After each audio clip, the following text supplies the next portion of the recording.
So to turn in your SketchUp images of your house, in the Downloads menu option, you can go to Download PNG. Do not snip these.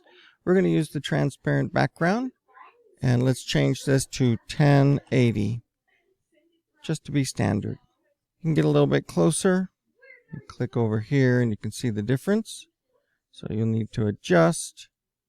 With this one, you just need a little bit of space around it. And it's really nice to try and match up with your Blender ones.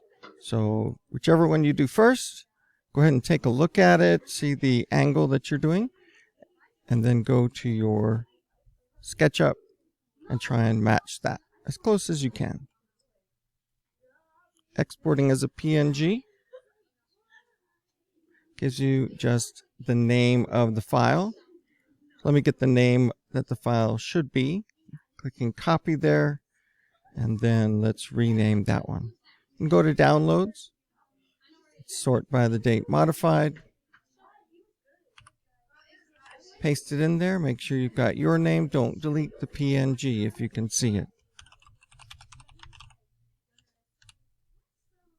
That's one of them. I'm going to move that over to my 3D modeling. And let's do the other one. We have an image here that's a close-up detail that you're supposed to have, showing at least this much. If you have other things, that would be awesome to have those as well. You're going to need them for your portfolio anyway. Let's zoom in right here. Again, let's try and match it up. Get a little bit closer. Angle it right there.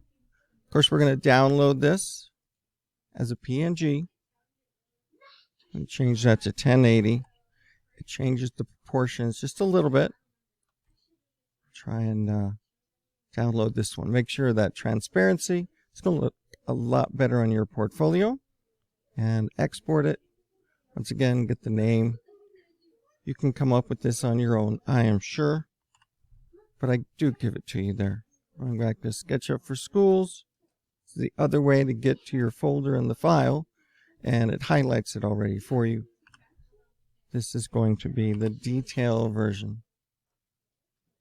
It's better to put whatever date you're exporting this, just put that in there. 250210. Oop, at the beginning. Of course, it always goes at the beginning, and I already made the other one, so I'm going to keep them the same. Where should this go? Well, you should be able to find your 3D modeling project folder. And we've got both of those to turn in, as well as my Blender images. They should be in your output folder, so you can find those very easily as well.